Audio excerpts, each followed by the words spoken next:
தமிழகத்தில் வருவாய்த்துறை சங்கங்களின் கூட்டமைப்பை சேர்ந்த அரசு பணியாளர்கள் இன்று முதல் எஸ்ஐஆர் பணிகளை புறக்கணித்துள்ளனர். கூடுதல் விவரங்களை செய்தியாளர் பாண்டியராஜன் வழங்கி கேட்கலாம். பாண்டியராஜன், வணக்கம். விவரங்களை சொல்லலாம். தமிழகத்தில் எஸ்ஐஆர் பணிகள் நவம்பர் 4ஆம் தேதி முதல் தொடங்கி நடைபெற்று வருகிறது. டிசம்பர் 4ஆம் தேதிக்குள் அந்த பணிகளை முடிக்க வேண்டிய துறைகளை சார்ந்த அரசு பணியாளர்கள் ஈடுபடுத்தப்பட்டு வருகின்றனர். இந்நிலையில் இன்று தமிழகம் முழுவதும் வருவாய்த்துறை சங்கங்களினுடைய கூட்டமைப்பு சார்பில் அந்த போராட்டம் என்பது அறிவிக்கப்பட்டிருக்கிறது. அதாவது பணி புறக்கணிப்பு போராட்டம் என்பது அறிவிக்கப்பட்டிருக்கிறது. குறிப்பாக தமிழகம் முழுவதும் 42,000 பணியாளர்கள் வருவாய்த்துறை சொல்லக்கூடிய பேரராஜத்தில் இருக்கிறார்கள். அவர்கள் இந்த எஸ்ஐஆர் பணிகளை புறக்கணிப்பதாக தற்போது தெரிவித்திருக்கிறார்கள். கால வரையறையின்றி இந்த ஒரு நாள் மட்டும் அடையாளமாக இல்லாமல் கால வரையறையின்றி எஸ்ஐஆர் பணிகளில் அவர்கள் ஈடுபட போவதில்லை என தெரிவித்திருக்கிறார்கள். அதற்காக அவர்கள் பல்வேறு குற்றச்சாட்டுகளையும் முன்வைத்திருக்கிறார்கள். அதாவது போதிய கால அவகாசம் இல்லாதன் காரணமாக பணியாளர்களுக்கு அதிக பணிச்சுமை கொடுக்கப்படுவதாக அவர்கள் ஒரு குற்றச்சாட்டை முன்வைத்திருக்கிறார்கள். குறிப்பிட்ட காலத்திற்குள் இதனை முடிக்க வேண்டும் என்று சொல்லி குறைந்த அளவிலான ஆட்களை பயன்படுத்துவதன் காரணமாக பணிச்சுமை அதிகரித்திருப்பதாகவும் சரா சார்பில் அந்த வருவாய் நிர்வாகத்துறை அலுவலர்களுடைய சங்கங்களுடைய கூட்டமைப்பு தெரிவித்திருக்கின்றது.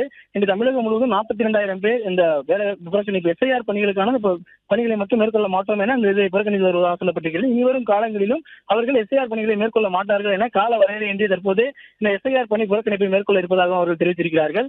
மேலும் அந்த வருவாய்த்துறை அலுவலர்கள் அவர்களுடைய பணியை எஸ்ஐஆர் பணிகளை மேற்கொள்ளும் போது அவர்களுக்கான நிதி உடையாக வழங்கவில்லை எனவும் சொல்லப்பட்டிருக்கிறது. நிதி எந்த தகவலும் கொடுக்கவில்லை எனவும் சொல்லப்பட்டிருக்கிறது. மேலும் அவர்கள் அவருடைய சொந்த பணத்தை செலவழித்து இந்த எஸ்ஐஆர் பணிகளை மேற்கொள்ள இருப்பதாக அவர்கள் குற்றச்சாட்டு முன்வைத்திருக்கிறார்கள். வருவாய்த்துறை சங்கத்தை மட்டுமில்லாமல் பிற சங்கங்களாக இருக்கக்கூடிய ஆய்வாளர்களுடைய சங்கங்கள் என ஊரக வளர்ச்சித்துறை, நகராட்சி நிர்வாகத்துறை என பல்வேறு சங்கங்களும் இது போன்ற அறிவிப்பு வெளியிட்டிருப்பதன் காரணமாக கிட்டத்தட்ட 80,000 பேர் எஸ்ஐஆர் பணிகளில் இன்று ஈடுபடவில்லை என வருவாய் நிர்வாக சங்கங்களுடைய கூட்டமைப்பினுடைய ஒருங்கிணைப்பாளர் முருகையன் தெரிவித்திருக்கிறார். இன்று தமிழகத்தில் எஸ்ஐஆர் பணிகளில் கிட்டத்தட்ட வருவாய்த்துறை நிர்வாக சங்கத்திலிருந்து 42,000 பேரும் பிற சங்கங்களில் இருந்து கிட்டத்தட்ட 35,000 பேரும் என கிட்டத்தட்ட 80,000 பேர் கிட்ட அந்த பணியில் ஈடுபடவில்லை என்கிற தகவல் என்பதும் வெளியாகி இருக்கிறது.